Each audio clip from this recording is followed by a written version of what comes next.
Hello, everyone. Welcome back to the Pot Smoker's Bible. My name is Zion.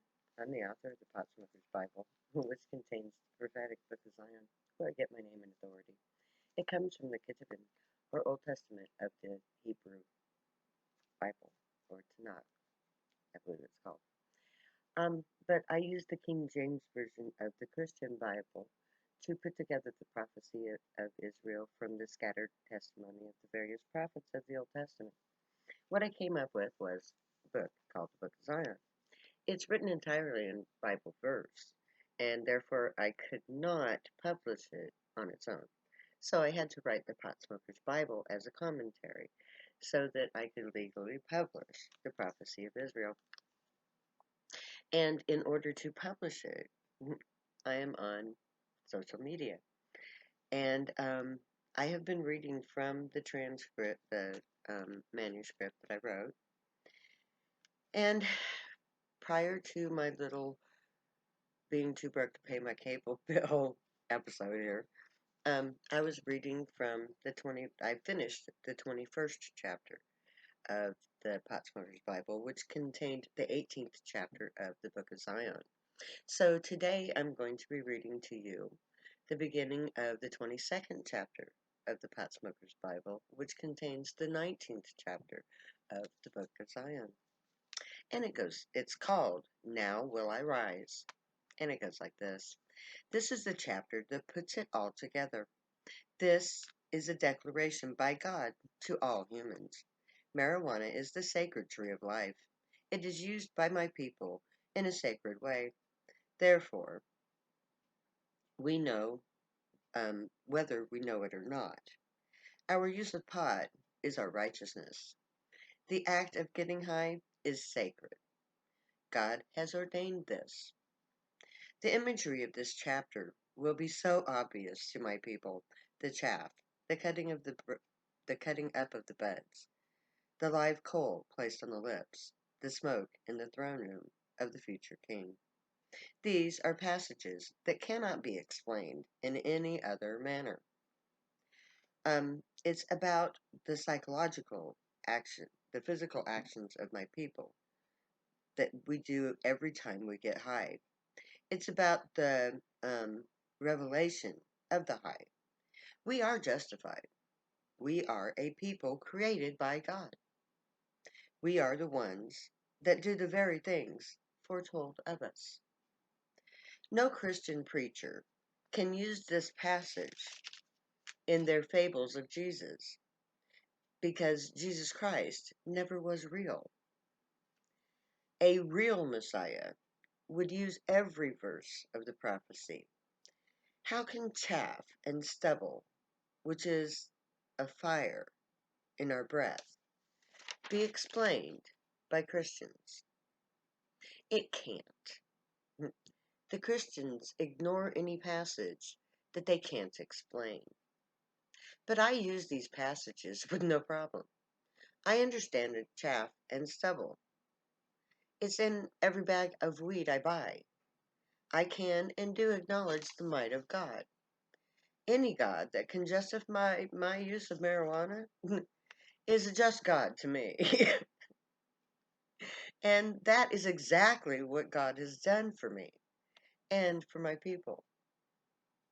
God has given us these passages that can only be explained by marijuana. We have paid the price of our ignorance. We have suffered for our sins. We have been purged of our desire to sin. We have entered into a sacred space that is our right, both as humans and as grace. Our captivity is coming to an end because our God has provided us with the truth. This truth that cannot be explained away by ignorance, neither either our own or that of our enemies. We are in this chapter to not be afraid of the hypocrites that suppress us. They are about to be undone by their own hypocritical nature. They cannot justify that which is not just. They cannot disprove what is proven. All they can do is try. But they are not going to succeed. The truth is against them. This chapter describes the nature of this conflict called the war on drugs. It's a conflict between those who have the heart to be righteous and those who claim that right but do the opposite. And the distinction is this: who will be burned in the fire and who will enjoy everlasting burnings?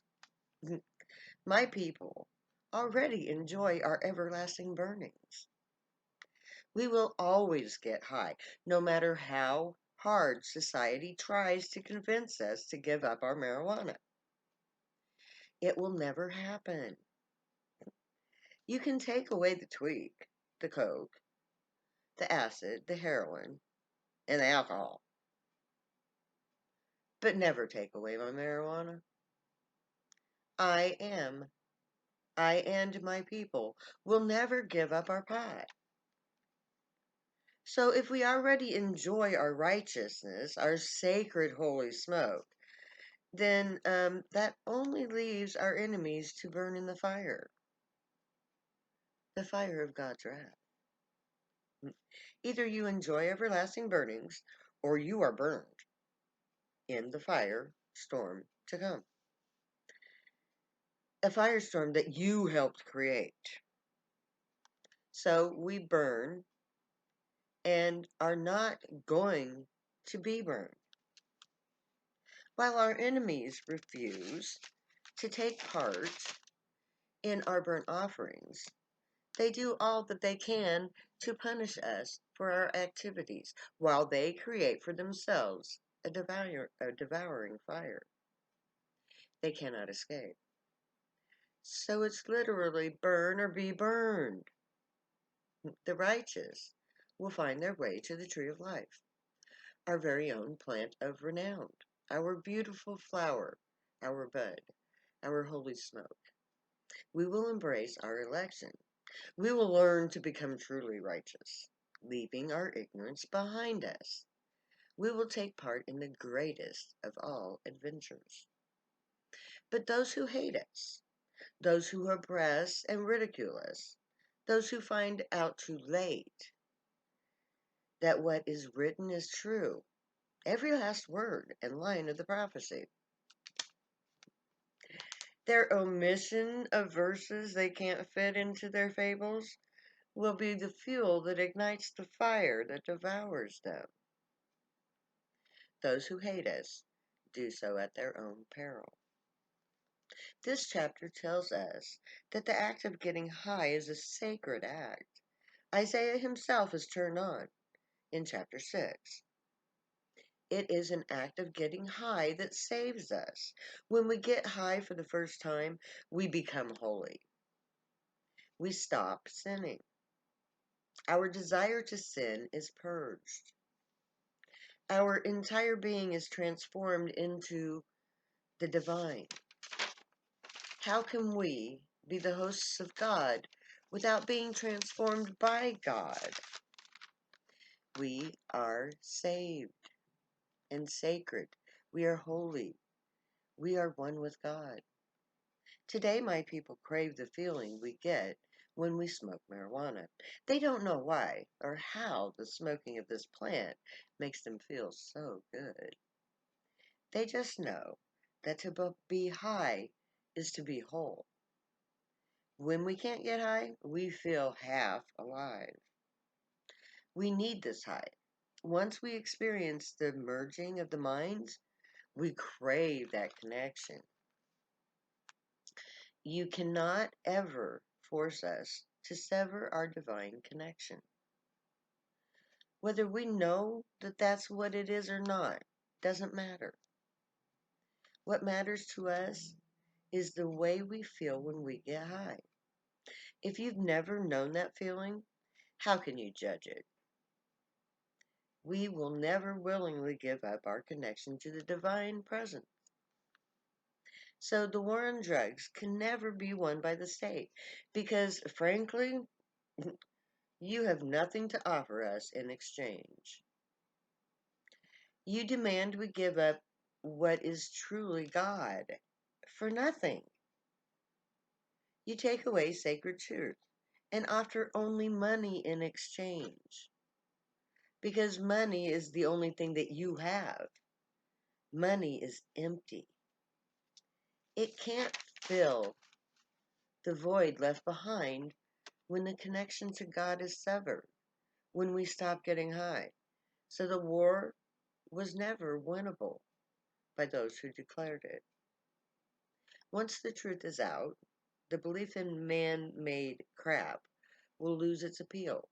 False gods that are nothing more than man made idols will be rejected in light of the true living God of alien origin. The truth will undo all lies. A living God will destroy all false gods. And the shock and awe of this event, our first contact with aliens, will change everything. The war will end. The nation of Zion will be born.